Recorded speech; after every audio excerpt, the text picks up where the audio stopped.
une de l'actualité ce soir, les légendes du football africain chez le président du Faso. Une visite de courtoisie ce matin au palais d'Eko Siam qui a pris l'allure d'une reconnaissance des mérites de ses gloires pour le football sur le continent. Roch-Marc Christian Kaboré a dit tout le bien qu'il pense de ces légendes. Réaction à suivre dans ce journal. Dans la circulation routière, ils sont nombreux ces usagers qui semblent connaître le minimum du code de la route. Son respect pose cependant problème. Qu'est-ce qui handicape cette observance stricte des règles de conduite? La RTB s'intéresse à la question en cette semaine de sécurité routière. Les agents de la fonction publique candidats au concours professionnel ont planché ce matin sur les épreuves de cette année. Si la majorité des candidats a pu composer sans quoi, une vingtaine d'infirmiers candidats au concours d'attachés de santé en hémodialyse a failli ne pas composer. Que s'est-il passé exactement? Les réponses à suivre dans cette édition. Il rêvait d'être enseignant, mais finalement, il est aujourd'hui artiste peintre, grand admirateur de Thomas Sankara. Si pas l'info, c'est notre artiste, c'est un artiste engagé qui fait de l'identité une marque déposée, mais aussi un ferment pour la construction de son pays. Vous l'entendrez dans ce journal. Ce sont là les titres du 20h. Mesdames, Messieurs, bonsoir. Ravi de vous retrouver. Pour ouvrir ce journal, donc, direction Kosiam, où les gloires du football africain sont allés rendre une visite de courtoisie au président du Faso. Ces gloires sont présentes dans la capitale burkinabé à la faveur de la 5e nuit du football africain. L'ambiance avec Jérôme Tiendrebego. Une première au palais présidentiel de Kosiam. Des stars africains du ballon rond reçus par le président du Faso en marge de la 5e nuit du football africain. La vingtaine de stars amenée par l'emblématique gardien de but des Lions indomptables du Cameroun, Joseph-Antoine Bell, retiendra surtout la dimension symbolique de l'audience. Ça n'a pas été une rencontre entre un admirateur et des idoles. Ça a été une rencontre pleine de symboles, en ce sens que le chef de l'État a dit à la délégation, à toutes ses gloires, tout le bien que le peuple pense d'elle. Le geste du président est totalement en phase avec ce qui s'est passé avant, avec l'enthousiasme des gens au stade pour regarder un match de retraités absolu. Je crois que le chef de l'État burkinabé s'est comporté comme si il avait lui-même écrit le concept de la nuit du football africain. Quelqu'un d'autre a eu le concept et le président l'a bien saisi, ce qui veut dire que le concept est parfait. C'est-à-dire celui qui fait que des générations de footballeurs peuvent se retrouver et que surtout on peut récompenser les gens pour ce qu'ils ont fait il y a longtemps pour bien montrer qu'on n'a pas oublié ce qu'ils ont fait. Et ce faisant, envoyer le message à ceux qui jouent aujourd'hui pour leur dire qu'attention, on vous regarde et on ne vous oubliera pas selon ce que vous aurez fait sur le terrain. À travers ses gloires, le président du Faso aura donc passé un message fort à la jeunesse sportive du continent africain. En politique, la CODER, la Coalition pour la démocratie et la réconciliation nationale, refait parler d'elle. Ce samedi, la coalition a organisé une conférence publique pour discuter de sa contribution à la consolidation de la démocratie dans le pays. Une occasion de revenir sur l'état de la démocratie et les sujets qui animent l'actualité politique en ce moment. Paul-David Bambara, Bouma Ernest Nébié. Processus démocratique au Burkina de 1960 à nos jours, enjeux, défis et perspectives, c'est ce thème qui a été décortiqué au cours de cette conférence animée par 5 éminents conférenciers. Après avoir fait l'historique du processus démocratique, Siaka Koulibaly, le premier panéliste, a dressé un bilan des acquis démocratiques au Burkina. On a aussi l'adoption de la démocratie libérale qui instaure la séparation des pouvoirs, le multipartisme et les élections démocratiques comme le mode de choix des dirigeants dans le pays. On a aussi la persistance de la démocratisation malgré de nombreux coups d'arrêt. Des insuffisances et des entraves à cette démocratie ne manquent pas. On constate que, quoi qu'on fasse, on revient toujours à la crise politique avec un dénouement le plus souvent violent. L'un des paramètres que je pense détermine cette conflictualité politique, c'est le fait que tous les acteurs, presque sans exclusive, agissent pour des intérêts de groupe, sans tenir compte de l'intérêt général. Pour le professeur Albert Ouedraogo, la politisation des OSC et de la chefferie traditionnelle est aussi une entrave à la bonne marche de la démocratie. L'OSC que vous voulez transformer en politique, ils pensent qu'on peut faire la politique comme on fait dans les OSC. Ce n'est pas vrai. Le religieux que vous transformez, il va penser que ce qu'on fait en religion, là, on peut mettre ça en politique. Non. Quelle proposition pour une bonne culture démocratique au Burkina pour Abdoulaye Soma, enseignant de droit constitutionnel? La consolidation de la démocratie burkinabé doit nécessairement passer par des profondes réformes. Les règles constitutionnelles doivent être négociées comme ça, dans le peuple, et non pas imposées. Deuxièmement, le consensualisme institutionnel. Là aussi, l'idée est simple et claire. Une institution républicaine ne doit être faite qu'avec l'assentiment de tous. La problématique du vote des Burkinabés vivant à l'étranger, les forces et les faiblesses de l'avant-projet de constitution ont été également abordées par les panélistes. Et puis la crise entre employés et patrons de l'hôtel Silmandé n'a toujours pas trouvé d'issue. Et saisie par les travailleurs, l'Union d'action syndicale s'implique pour une solution idoine. Ce 16 juin, les travailleurs et les syndicats se sont retrouvés pour trouver la démarche à suivre, à même d'en finir avec cette crise. Le point avec Vincent Tiendrebego. Le bras de fer entre les travailleurs et la direction générale de Sopatel Silmandé persiste. Après les revendications des travailleurs sans succès, c'est l'unité d'action syndicale qui se saisit de l'affaire. Réunie en assemblée générale, elle entend ficeler avec les travailleurs des résolutions pour en finir avec la crise. On a écrit au président du FASO pour lui indiquer que d'ici une semaine, s'il n'y a rien, nous allons entreprendre des actions. Et ces actions-là, sur l'envergure nationale. Les travailleurs, eux, tiennent mordicus. De témoignage en témoignage, ils dénoncent leurs conditions de travail au sein de cet hôtel. Nous, le personnel de l'hôtel Silmandé, nous pouvons dire que nous vivons, en tout cas, comme l'esclavage à l'hôtel. Nous vivons vraiment l'enfer dans l'hôtel, mais nous n'avons jamais essayé de faire quoi que ce soit allant dans le sens pour faire la zizanie ou quoi que ce soit. Il y a un travailleur qui était sur son lit de mort. On vient lui servir sa lettre de licenciement comme quoi il faisait partie également du groupe contestataire. En rappel, la crise au sein de l'hôtel Silmandé a éclaté suite à une vague de licenciements par la direction générale. Une crise qui dure depuis maintenant plusieurs semaines. Mais l'UAS espère trouver une solution les jours à venir. Dans l'actualité ce soir à Ouagadougou, dans la circulation routière, ils sont nombreux, ces usagers qui semblent connaître le minimum du code routier. Son respect pose cependant problème. Qu'est-ce qui handicape cette observance stricte des règles de conduite? Ces usagers sont-ils conscients des risques auxquels ils exposent les autres usagers? Roger Bembamba et Vincent Tiendrebego ont enquêté pour nous. Constat. Dans les rues de Ouagadougou, tout le monde connaît les règles de la circulation. Du moins, théoriquement. Pour être en sécurité dans la circulation, il faut souvent mettre la ceinture sécurité et puis respecter les feux. Je respecte les feux tricolores, le code de la route en général, quoi. Voilà, et les panneaux et tout. Avoir moins de pensée, on veut résoudre nos problèmes en conduisant et en respectant. Il faut respecter aussi les panneaux de signalisation et puis il faut être prudent. Mais dans la pratique, la réalité est tout autre. La vitesse, la piste cyclable ou les feux tricolores ne sont pas toujours respectés. L'incivisme continue toujours. Et surtout avec la présence policière, là, ça fait que souvent certains même ont tendance à défier. Et ça amène souvent des conséquences dramatiques pour tout le monde.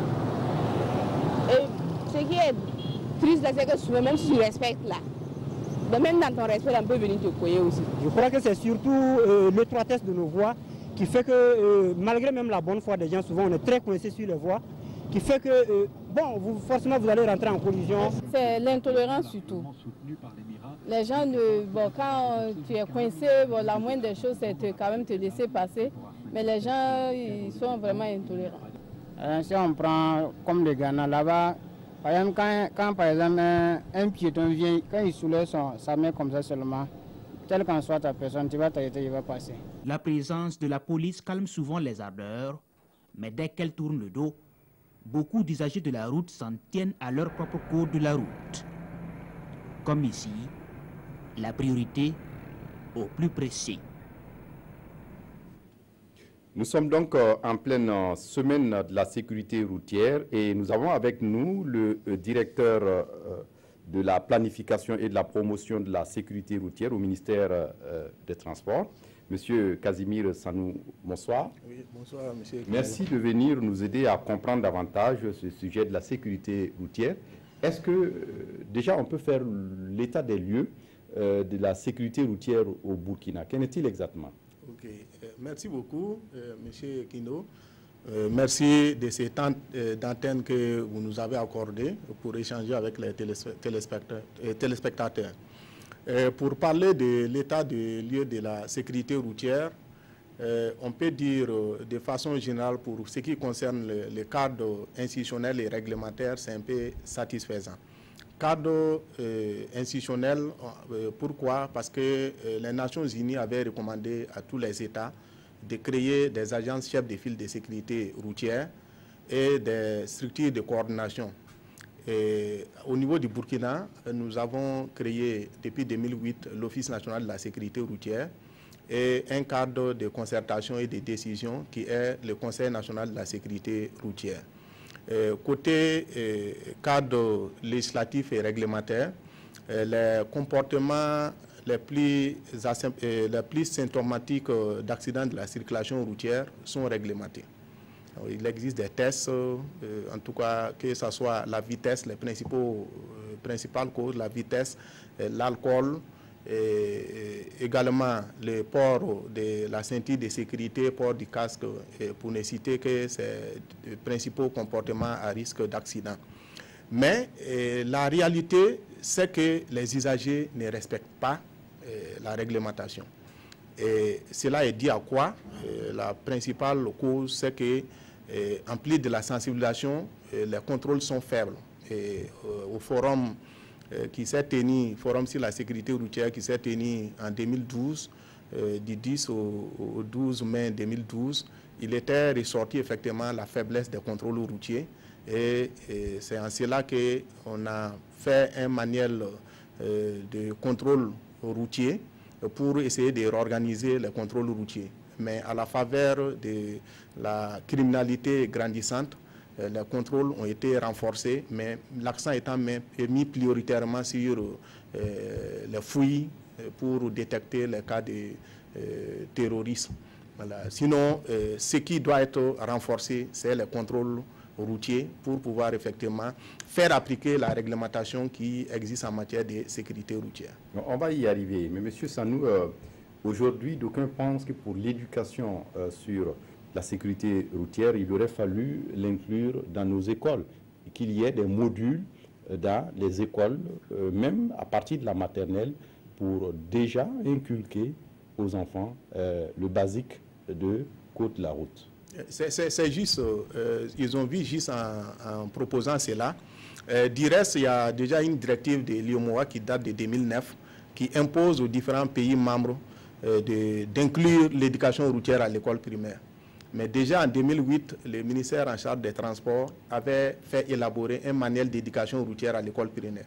Ce manuel existe et il avait été mis à la disposition du ministère en charge de l'éducation de base.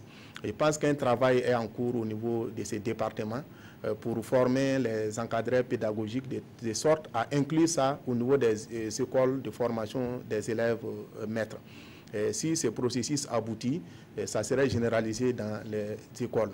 Mais déjà, il nous revient en tout cas un certain nombre d'établissements qui procèdent déjà à l'enseignement de l'éducation routière dans ces établissements-là. Oui, concernant les accidents, est-ce que vous avez des chiffres pour nous aujourd'hui?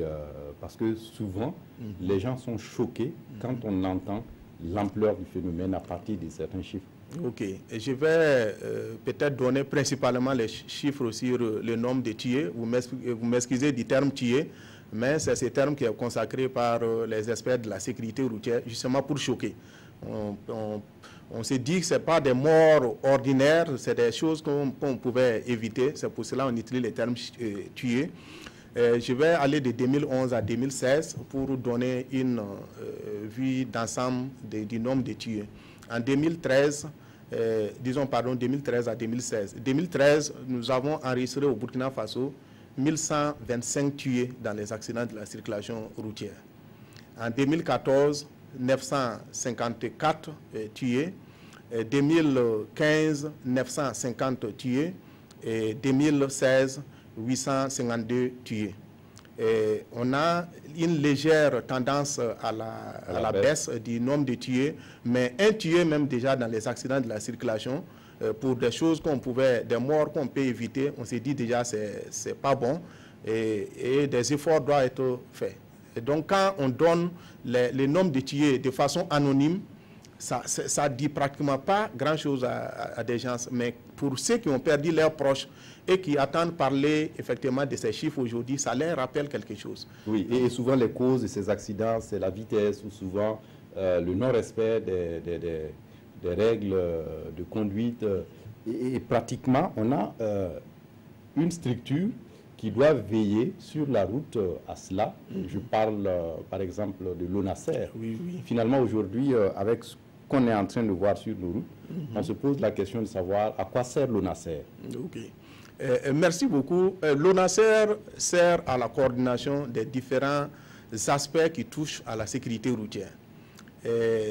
Vous constatez que dans plusieurs structures, il y a des services de sécurité routière dans plusieurs départements ministériels et chaque structure garde toujours ses compétences en la matière. Donc le rôle de l'ONASER doit constituer à coordonner tout ce qu'il y a comme action de sécurité routière au niveau du Burkina. Que ce soit les acteurs étatiques ou privés, l'ONASER doit avoir la situation. Et c'est vrai, l'ONASER fait un travail qui n'est pas encore suffisant. C'est en tenant compte justement, en prenant conscience de cette situation, qu'en 2016, il y a eu l'élaboration d'un plan stratégique de développement de l'ONASER, accompagné d'un plan de communication.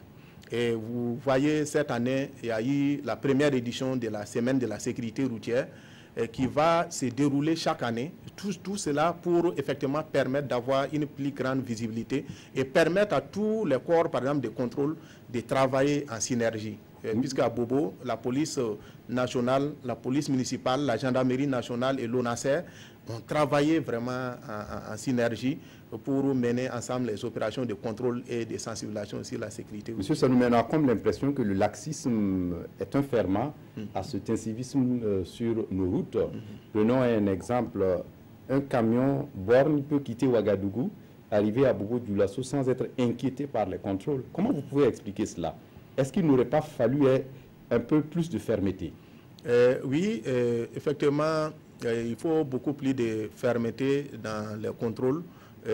Comme je l'avais soulevé tantôt, ce qui est reproché, c'était la faiblesse des contrôles routiers.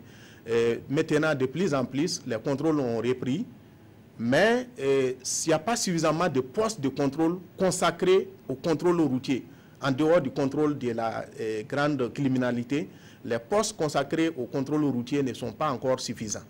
Il faut bien réorganiser ces contrôles routiers de sorte vraiment à barrer les chemins à ces genres de véhicules bornes ou encore ceux qui font beaucoup d'excès de vitesse, renforcer les équipements gênants, voilà, interdits même pratiquement sur la voie publique et après ça cause des accidents. Justement, la plupart des accidents de ces derniers temps sont dus effectivement à ces mauvais cas de stationnement sur les axes routiers. Et donc, quand les structures qui sont compétentes pour procéder à ces enlèvements ne sont pas au courant et que les véhicules y demeurent un certain temps, par moment, ça peut occasionner des accidents.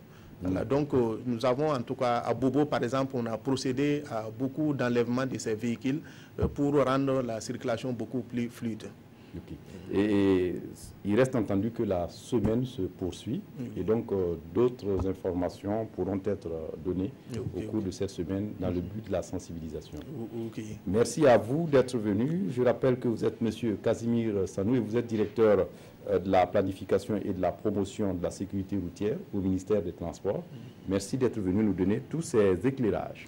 Merci à vous aussi. La suite de ce journal, mobiliser les populations de Dassa, une commune rurale du Sangué, à la participation citoyenne. Un projet vient d'être lancé et court pour 2 ans. Le projet fait la part belle à la promotion de l'équité et de l'égalité entre les sexes, chose la moins partagée souvent dans les localités rurales au Burkina. Explication avec Oumar Zombré et Césaire Carfo. Ces leaders coutumiers, religieux, communautaires et de la société civile de Farba et Dassa dans le Sangué sont ici en conclave pour 2 jours. Objectif, s'approprier le projet de l'association d'appui et d'éveil Pouxada dénommé Action citoyenne pour la redevabilité et le genre 17-2019.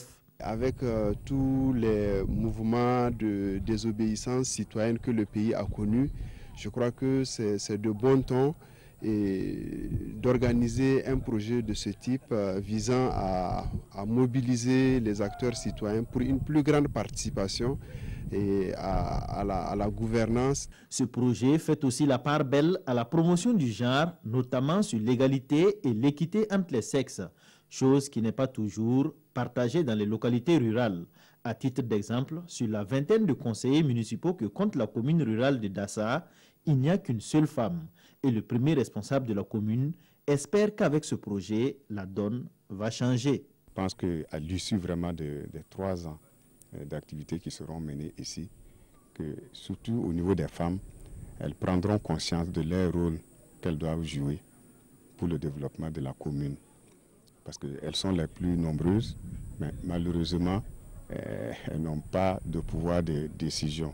Pour la mise en œuvre de ce projet, l'association d'appui et d'éveil Pouxada bénéficie du soutien technique et financier de l'ONG Diaconia dans le cadre du programme Présimètre. Et puis les agents de la fonction publique candidats au concours professionnel ont planché ce matin sur les épreuves de cette année. Environ 10 000 candidats prennent part à ces concours qui marqueront un tournant dans la carrière des admis. Salif Belem, Oumar Zombré. Le secrétaire général du ministère de la fonction publique, du travail et de la promotion sociale procède ici au lancement des épreuves des concours professionnels de la fonction publique. Nous sommes dans la salle des candidats au poste d'attaché de santé au lycée Philippe Zenda Kaboré. Il faut dire cette année que nous avons autour de 10 555 candidats. Et ces concours sont organisés à travers tout le territoire, c'est-à-dire à Ouagadougou et dans les 12 autres régions, pour les concours déconcentrés de la santé et du milieu. Le menu des épreuves est le même, servi à tous les 10 555 candidats. 2 épreuves, dont une spécifique liée à la profession et l'autre une épreuve de culture générale. Les candidats, à l'issue de ces concours qui seront retenus, ils vont subir une formation dans les écoles professionnelles et à la suite de cette formation, ils seront reclassés dans des emplois supérieurs. Selon le secrétaire général du ministère de la fonction publique, les résultats de tous les concours seront disponibles 1 mois après la composition, si tout se passe bien. Si la majorité des candidats a pu composer sans couac, une vingtaine d'infirmiers candidats au concours d'attaché de santé en hémodialyse a failli ne pas composer ce matin. Un hypothétique report a failli compromettre les chances de composition de ces candidats. Mais que s'est-il passé exactement? Comment en est-on arrivé là? Les réponses avec Oumar Zombré. Lycée Philippe Zenda Kaboré. Pendant que ces candidats au concours d'attaché de santé ont déjà entamé les épreuves, l'infirmier Yacouba Bama et ses collègues, candidats au concours d'attaché en hémodialyse, attendent encore d'être fixés sur leur sort. Ce matin, après l'appel, ils étaient loin de se douter qu'ils n'allaient pas composer. L'année passée, on est rentré en salle, on a fait l'appel, on est rentré en salle. À la dernière minute, on est venu nous dire que le concours est reporté. On a perdu 1 année. Cette année, ils ont relancé le concours. On a déposé les dossiers en bonne forme. On est revenu ce matin, on a fait l'appel, on est rentré, on s'est assis. À la dernière minute, on vient nous dire encore que le concours est reporté. Ils sont 20 infirmiers à avoir déposé le dossier pour ce concours. Et selon Yacouba Bama, lui et ses collègues n'auraient reçu aucune information sur le report de leur concours, déplorant à cet effet les désagréments dus au report et à l'annulation du concours d'attaché à l'hémodialyse l'an dernier. Il y en a qui ont été frappés par la limite l'année passée. Ils n'ont pas pu composer, donc ils sont frappés par la limite, ils sont partis à la retraite comme ça. Cette année, c'est pareil. Il y en a qui sont à leur dernière cartouche également. S'ils perdent cette année, c'est fini. Le problème ne serait pas lié à la disponibilité des épreuves, il est plutôt ailleurs. C'est juste des gens qui auparavant, je dis bien auparavant, n'avaient pas pu passer le concours, voilà, conformément au texte. Voilà, et donc, lors des validations, ils ont exigé à participer à ce concours-là. Face à cette situation, le directeur des ressources humaines de la santé, ici en discussion avec les candidats, essaie d'apaiser les esprits. Mis au courant de cette affaire, le ministre aurait donné des instructions afin que tout rentre dans l'ordre. Tout est rentré dans l'ordre. Et la suite, c'est quoi pour eux? Ils composent. Aujourd'hui ou c'est reporté pour Ils composent aujourd'hui avec les autres. Ça, c'est des instructions claires et il n'y a pas de doute là-dessus. Assurance a également été donnée que les candidats qui ont déjà rejoint leur domicile ou leur poste seront contactés pour la composition. 48 heures pour réfléchir sur l'avenir des langues nationales au Burkina Faso, une contribution de l'association Telba pour la promotion et la valorisation des langues nationales de plus en plus en perdition. Yolande Lompo. L'association Telba et le journal Ramdé veulent promouvoir le rayonnement des langues nationales au Burkina. Pour ces deux structures, les langues nationales sont peu valorisées au pays des hommes intègres. Contribuer à promouvoir ces connaissances et les rendre plus visibles, voilà tout le sens de l'organisation du Salon de l'alphabétisation et de publication en langue nationale. Il y a des structures œuvrant dans le domaine de l'éducation non formelle qui vont venir effectivement exposer des documents en langue. N'en parlons pas aussi les opérateurs en alpha qui seront aussi présents ce jour-là avec les moniteurs, monitrices en alphabétisation. Même ceux qui ont été alphabétisés vont vraiment faire de ce jour, voilà, leur jour. Ces 48 heures vont permettre aux acteurs de l'alphabétisation, aux éditeurs et producteurs de faire des langues locales un levier de développement et de rayonnement culturel. Et puis le barrage d'Andekada Poso, situé dans la commune de Titao, construit en 2009 pour booster le développement local. Des périmètres de production maraîchère et agricole ont été aménagés au profit des producteurs de la localité. Et chaque année, ils s'en sortent avec un chiffre d'affaires estimé à plusieurs millions de francs CFA. Un barrage qui reste aujourd'hui le principal pilier de la croissance du Lorumzoum avec Moussaki sur place à Waiguya. Barrage d'Andekada Poso. C'est une retenue d'eau d'une capacité de 8 millions de mètres cubes réservée à la production maraîchère et agricole dans la province du Lorum. Ici, 10 coopératives villageoises travaillent sur le périmètre irrigué du barrage. Nous avons commencé le travail il y a 4 ans et nous sommes 240 personnes. Nous cultivons l'oignon, la tomate et la pomme de terre. Chaque producteur vend ce qu'il a récolté. Nos clients viennent de Bobo, Ouaga, du Ghana et du Togo. Nous les accompagnons pour les organiser sur le terrain.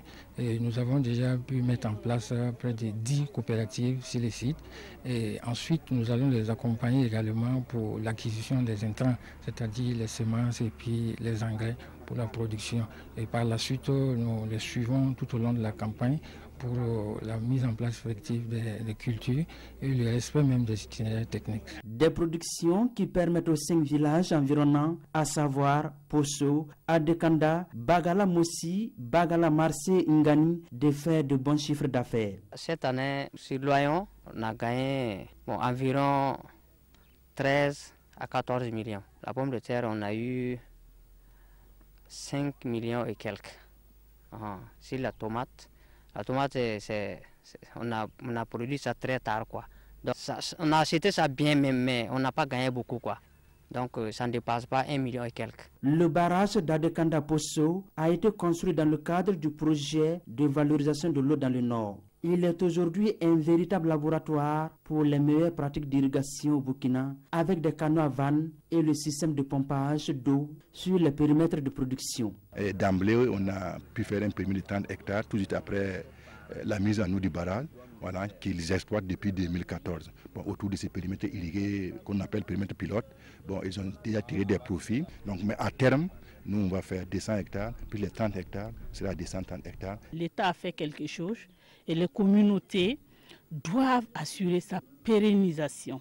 Et nous, en tant qu'autorité, on est là pour les accompagner pour cela. Et nous allons veiller vraiment à la bonne gestion et des berges et aussi pour que toutes les communautés puissent vraiment bénéficier des retombées de cet ouvrage. L'État burkinabé a injecté plus de 4 milliards 500 millions de francs CFA dans la construction de cet ouvrage hydraulique et l'aménagement des surfaces de production. Des investissements qui font aujourd'hui du barrage un poumon de l'économie de la cité de Fakochère. C'est un barrage qui voit bon an mal an plus de 1000 producteurs autour de son lit.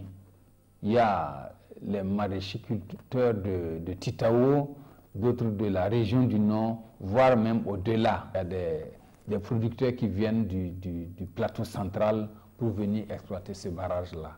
En termes de rentrée financière pour les producteurs, on peut estimer ça, selon les techniciens, entre 70 et 100 millions de francs CFA.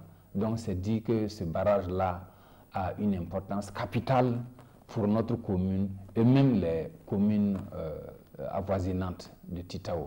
Les autorités communales et provinciales se sont engagées pour faire du barrage un pôle de création d'emplois. Des magasins de stockage de produits sont en construction à côté du barrage avec l'aide du projet de valorisation de l'eau dans le Nord. Et pour les producteurs, l'implantation des usines de transformation permettra d'agrandir leur espace de production.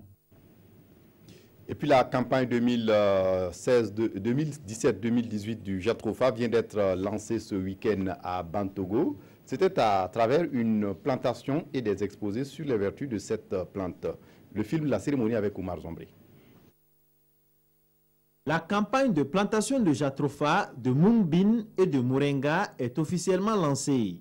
À travers cette action, le Lalé Naba Tigré, promoteur de la filière, se fixe 3 objectifs, à savoir améliorer la production céréalière nationale, diversifier les sources d'énergie en carburant et par ricochet, lutter contre la désertification. Une plante qui va améliorer considérablement le couvert végétal, le massif forestier burkinabé, mais aussi qui, en dehors de l'énergie, qui est sa première utilité, donne des dérivés de tourteaux qui sont des engrais, je dis bien engrais bio, qui augmente la production céréalière à près de 40%. Le ministère veut diversifier ses sources d'énergie.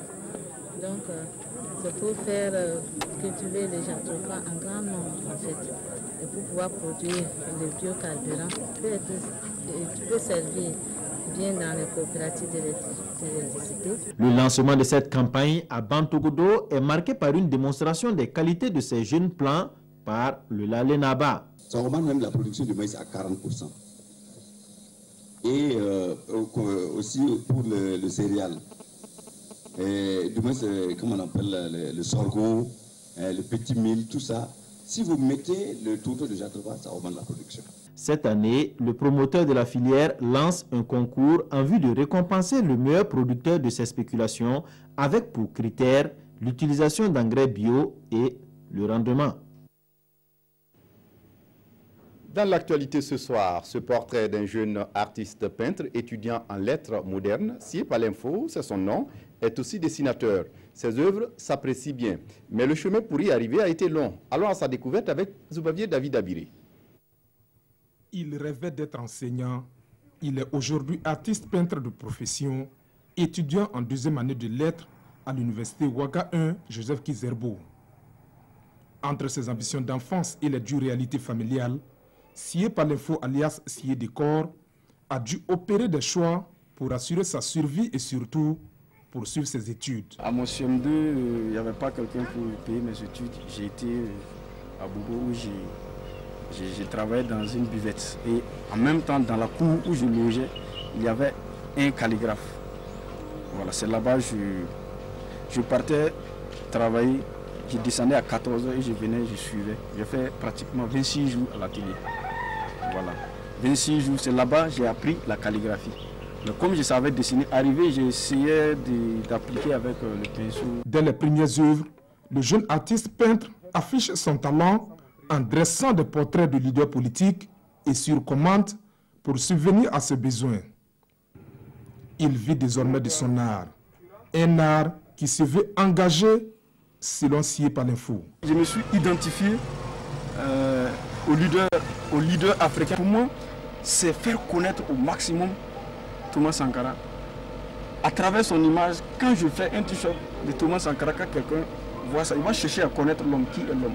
Qu'est-ce que ce type a voulu inspirer à la jeunesse? C'est une manière pour moi de faire l'idéologie, c'est-à-dire de promouvoir l'idéologie de l'homme. Au fil des ans, son talent et ses mérites sont reconnus par les clients, à l'image de Mathieu Kalmogo, venu ce matin pour le retrait de son portrait. Oui, c'est Kalmogo qui est là. Sauf que voilà, pour certains besoins, j'ai enlevé mes barbes parce que hier, je devais effectuer un voyage. Donc j'ai enlevé mes barbes, sinon voilà, c'est moi. Voilà, c'est authentique.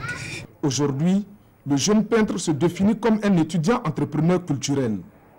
Et avec le ravivage de la fibre patriotique des Burkinabés à la faveur des changements politiques intervenus ces dernières années, il flaire l'opportunité et lance une marque vestimentaire dénommée Mahir. Dans tout ce que je fais, je mets une identité.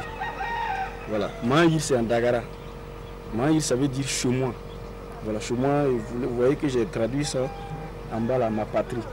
Je dis voilà, et cette tâche-là, je voulais juste matérialiser quelque chose pour dire que chacun a une tâche, a une motte de terre à apporter pour la construction, dans la construction de la patrie. Si Sié Palinfo tient toujours à son rêve d'enfance, il ne compte surtout pas abandonner l'art qui lui aura tout donné et qui constitue aujourd'hui une arme de communication et de résistance selon lui. Et avant de recevoir Mamadi Wena pour Dimanche Sport, polygamie aux multiples facettes, c'est le sujet de l'émission 52 sur la RTB. Aujourd'hui, nous vous transportons au cœur d'une famille atypique, un homme à 12 femmes. Il s'appelle Sansan Kambiré, adjudant-chef à la retraite à Gawa. Suivez cet extrait. Il n'y a aucun lien de parenté entre les femmes de Sansan Kambo. J'ai une mochi, deux gourochi, une bissa et 9 loubi, de moi-même, je suis loubi, Brefort. Chaque épouse se rappelle l'histoire de sa rencontre avec lui. J'étais venu à Ouagadougou, c'est mon oncle. Donc j'ai marché sur la route, ma coépouse la Gouroussi là.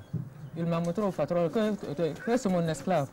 Toi tu ne vas pas, je vais chercher pour elle. Bon, elle s'était tombée comme ça.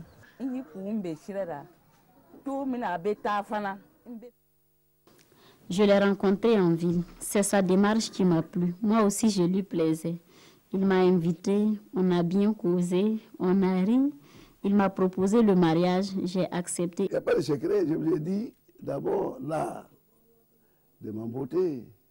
Quand une femme me regarde, elle est contente et ça le tire envers moi. Chez lui, toutes les femmes sont impliquées dans l'éducation des enfants. Les querelles entre coépouses sont pratiquement inexistantes. La recette de Sansan Kambo est toute simple. Je suis allé à Ouaga, il y a mes deux femmes qui se sont frappées. Je les ai appelées, j'ai les réunions de famille. J'ai dit, bon, alors il paraît que vous êtes frappés, si les gens sont venus grouper, ce n'est pas un marché, ma maison n'est pas un marché. Alors je les ai fait expliquer. Quand ils ont fini, j'ai tapé tous les deux. Quand il y a bagarre, ah, le patron va venir. Je vais attendre le patron pour faire bagarre. Donc vous voyez que c'est côté, quand l'homme est faible, dans la maison est désordonnée. L'intégralité du reportage tout à l'heure sur le coup de 21h30 avec Simon Gongo et ses invités. Et sans transition, Dimanche Sport avec vous, Mamadi Wena. Mamadi, bonsoir. Oui, bonsoir Fousseni. Merci de venir pour Dimanche Sport aujourd'hui. C'est les légendes du foot burkinabé et africain en attraction ce week-end à Ouagadougou. On les a vus chez le président du Faso. Oui, oui, et on en reparle ici. Nous verrons en image ce match de gala qui a opposé les légendes du football burkinabé en noir à celle du football africain en blanc. Et à l'occasion, on a pu voir des vieux noms comme côté burkinabé, Amadou Traoré le Rouquin, Firmin Sanou, Rahim Ouedraogo, Brahima Traoré et bien d'autres. Et du côté des stars africaines, ces légendes, on avait Joseph Antoine Bell dans les buts, et Patrick Mboma, Khalilou Fadiga, Laktar Belloumi de l'Algérie, Alioune Cissé qui est actuellement le sélectionneur des Lions de la Teranga, Abdel Traoré Ben Badi et bien d'autres, les stars qui ont continué pour fêter la nuit du football africain à la salle polyvalente de Ouaga 2000 où des légendes burkinabés ont été décorées et distinguées du moins. On voit ici Wilfried Sanou avec le président de la Fédération burkinabé de football. Donc c'était à la faveur de la 5e édition de la nuit du football africain. Voilà, les 4 autres éditions ont eu lieu en Côte d'Ivoire. Oui, et puis à la 25e journée du championnat national de première division, le FO en pleine course pour le titre.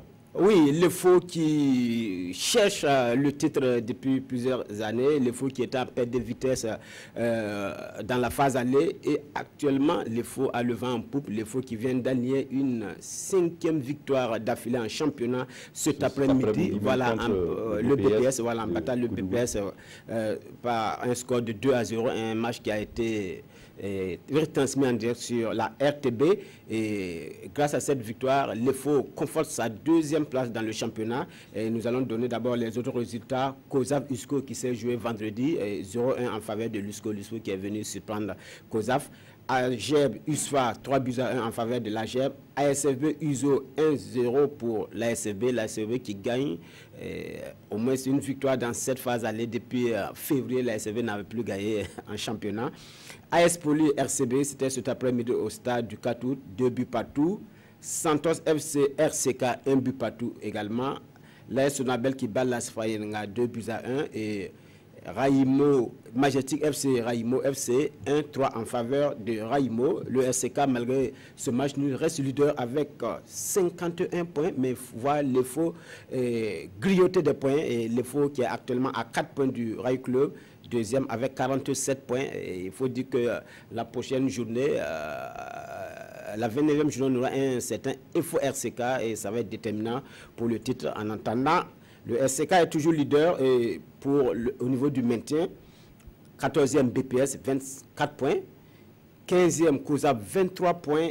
Et 16e USCO, 22 points. Et les deux derniers sont relégables. Vous savez que la lutte est serrée à ce niveau-là. Oui, et on va terminer avec des informations de cyclisme et d'athlétisme pour boucler le tour avec cette actualité sportive. Voilà, on parle d'athlétisme d'abord avec Mat Yasmine Kwala, l'heptathlonienne burkinabé. L'heptathlon, c'est une série de 7 disciplines combinées qui a obtenu le minimum pour les championnats du monde en athlétisme à Londres, qui aura lieu courant août prochain.